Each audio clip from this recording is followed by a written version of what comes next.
Today's episode, we will be talking about the loaded wide receiver class into the 2024 NFL draft.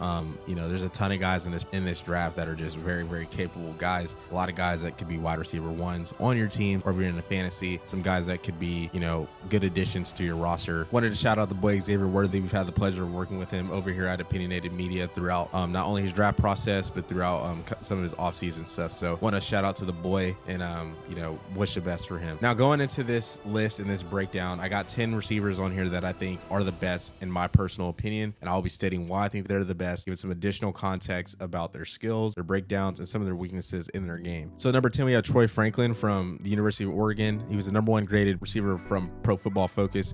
I feel how you want to feel about Pro Football Focus. They are very inconsistent when it comes to kind of their metrics and stuff, but he's a downfield wide receiver, very, very, very explosive threat.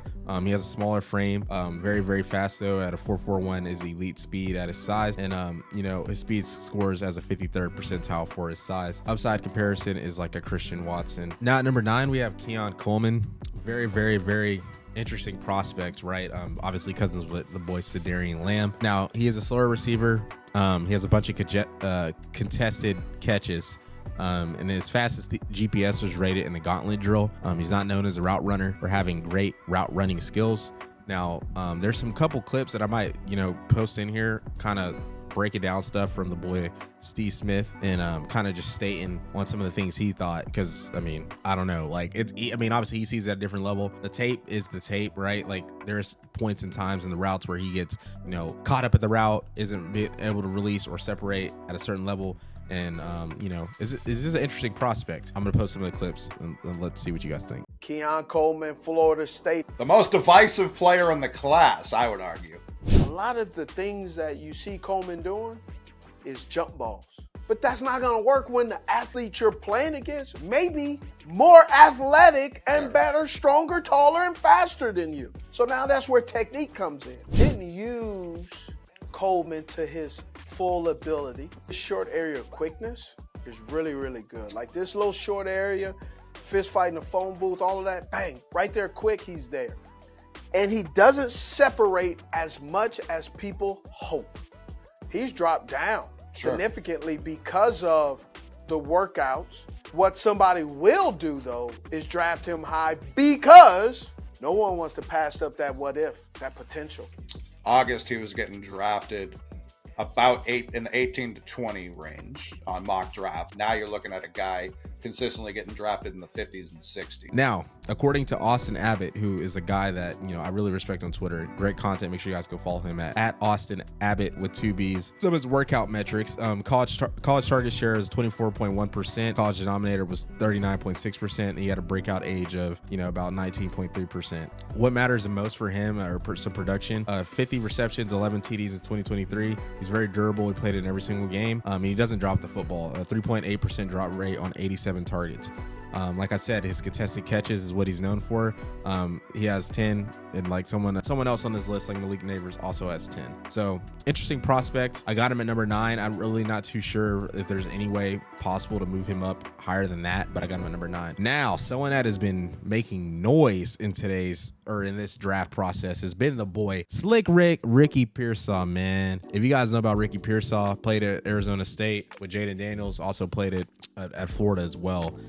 This kid is very, very, very, very good. Ran a 4.41 40. He's really fast. I think he ran a 4.39 or 4.38, but his official was a 4.41.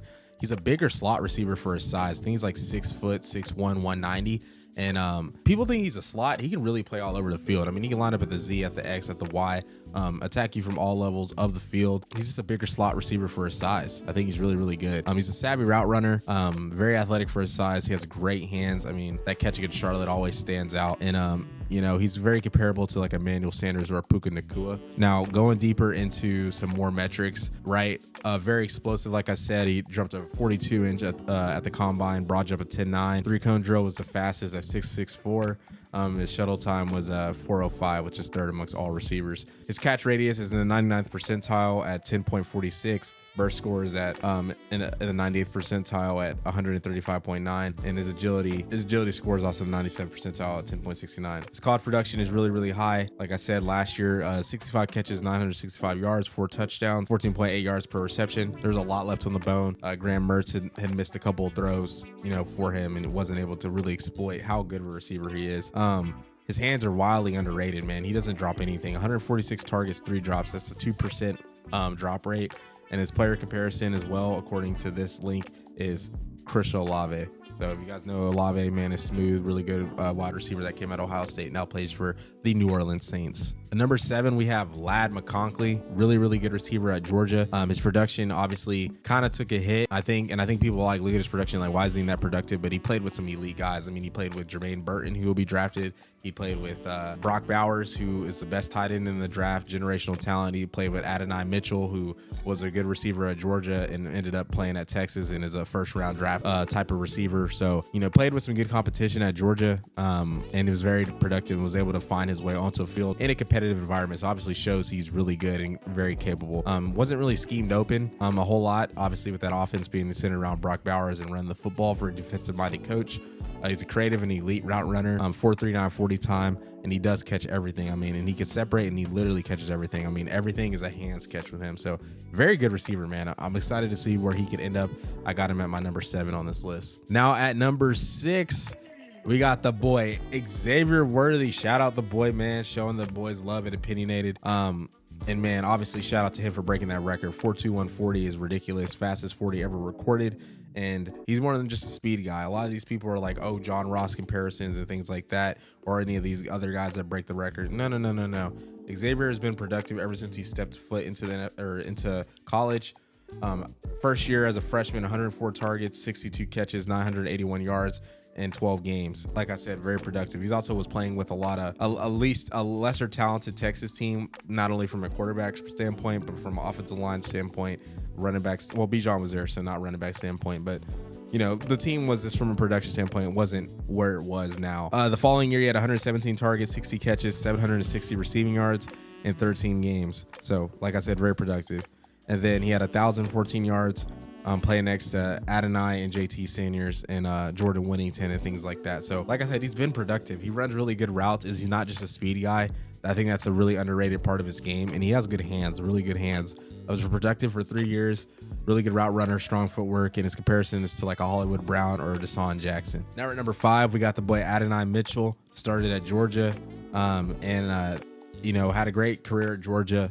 I think the offense they ran, and then obviously like him wanting to get closer to home was probably reason being to him transferring. But, at Texas, at 55 catches, 845 yards, double-digit touchdowns, found success at Texas and Georgia. 2 great programs, very hard to play at both.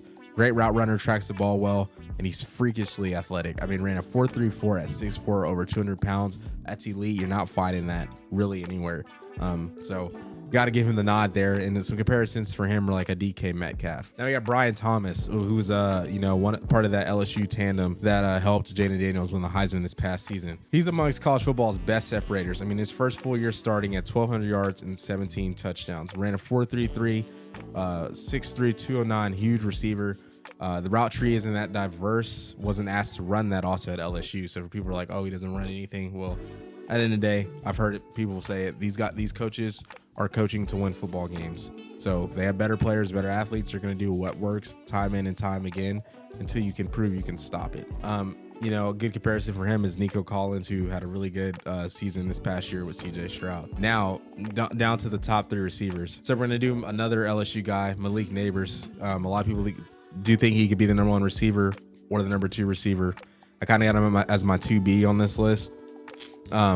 2002 yards, in 2002 he had 1,009 yards. In 2023 he had 1,569 yards, and he was doing this while playing next to Brian Thomas.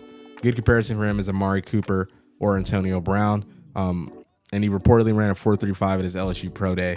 And he can win in the slot. He can win outside. His change of direction is like a running back. It's like strapping a jetpack on him. You throw in the ball and he makes plays happen. He's a big play waiting to happen. Very, very, very explosive, dynamic wide receiver. A little deeper breakdown on him is they kind of compare him to Jamar Chase. They both have similar 40s. Jamar Chase ran a 4.38, he had a 4.35, unofficially neighbors. Verticals are around the same at 41, 42 inches. And like I said, the targets at LSU are just identical. I mean, for Chase, 98, neighbors in 128. Some neighbors obviously were starting more. Granted, Chase played next to Jettis, but they kind of are comparing him to Chase because they're both from LSU, similar backgrounds and things like that.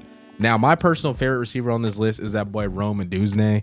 In 2002, he had 1,145 yards, and in 2023, he had 1,553 yards. So that's quite a substantial, jump in production. And he was doing this while playing next to Jalen Polk and McMillan. So very good NFL. Those are NFL wide receivers, those guys on there. They'll definitely go probably day 2. He ran a 4.45 at 212 pounds.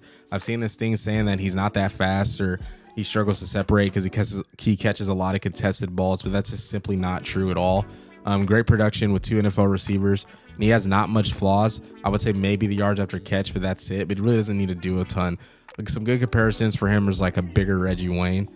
And we're going to do an additional breakdown on him. So Rome Duzne is one of only 3 wide receivers since 2018 to have 1,500 yards, a 75% contested catch rate. Here's the list. You got Justin Jefferson in 2019, Jackson Smith and Jigba in 2021, and Rome Duzne in 2023. Duzne checks all the boxes. He's 6'3", 212. His drop rate is 3.2%. His efficiency is 17.8 yards per reception, and he had 1,639 yards first in college football total yards. His health is really good. I mean, he played in 12 plus games in back-to-back seasons. He's also insane at contested catches, which we'll have a breakdown towards the end of the video about the contested catches. Not only did he have the most in college football, but he was ranked 3rd in contested catch rate with 75% as well. In 2023, I mean, the stats are the stats. 92 receptions, 1,639 yards, 13 touchdowns, and he scored as a 9.92 out of a 10 on his ROS score, which ranks him 27th out of the 3,107 receivers from 1987 to 2024. He's a bona fide top 10 pick, and I think he will really, really be a productive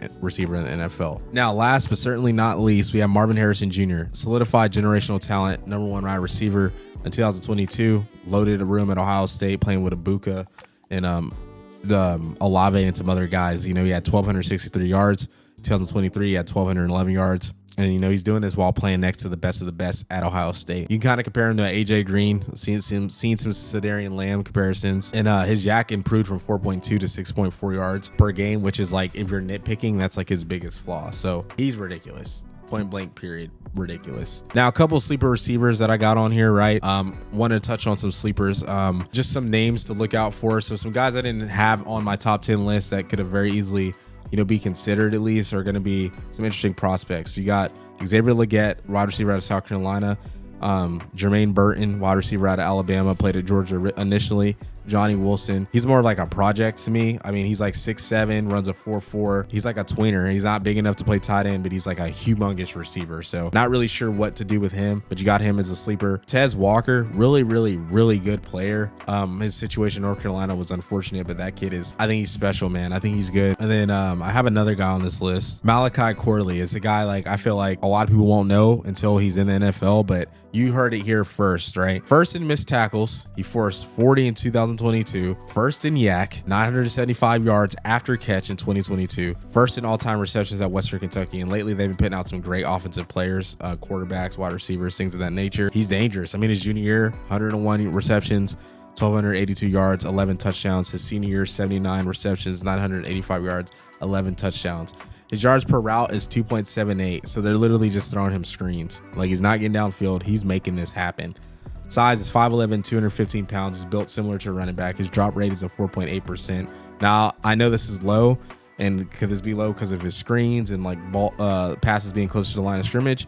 Not too sure, but I like that. He's obviously going to be, overshadowed in a loaded wide receiver class, but he go day 2. He got real NFL size, and I really, really like him. He's really built like a running back with that new kickoff rule. Could be someone that could be picked up as well. Now, going into my last topic for the wide receivers, we're going to go into the contested catches. We're going to rank them. Starting at number 2, starting off at the bottom, Lad McConkley had 2, Adonai had 4, Worthy had 5, Troy Franklin had 7, Brian Thomas had 7, Leggett had 10, Keon Coleman had 10, Malik Neighbors had 10. Marvin Harrison Jr. had 13. Dusney had 21. So guys are, doing really well and putting it on display. Obviously, contested catch percentage, the drop off is crazy. I mean, Roman Dusney is at 75%, 21 for 28. Brian Thomas is the next closest person at 53.8%, and he was 7 for 13. And Leggett was at 47%. Malik Neighbors was at 45.5%. Marvin Harrison Jr. was at 43.3%. Lad McConley at 40%, Troy Franklin at 36.8%, and Adonai was at 36.4%. Keon Coleman was at 33.3%, and Xavier Worthy was at 23.8%. So a lot of this does vary via scheme and the type of players they are, but that can't be overstated because especially in the NFL, the windows are a lot tighter, the coverage is a lot better, the DBs are a lot better, so that has to be considered. If you guys like this video, be sure to like, comment, and subscribe. Be sure to follow us on all platforms underneath Opinionated Sports on Twitter, Instagram, or TikTok, however you get your short form or social media content, as well as can follow the YouTube channel, and it means a lot for you guys to subscribe and support this. If you guys like this draft series, be sure to tell me anybody I miss, anybody you think is a sleeper, or if you think the order is wrong. But that'll do it for the next episode, and I'll see you guys for the next one. Peace.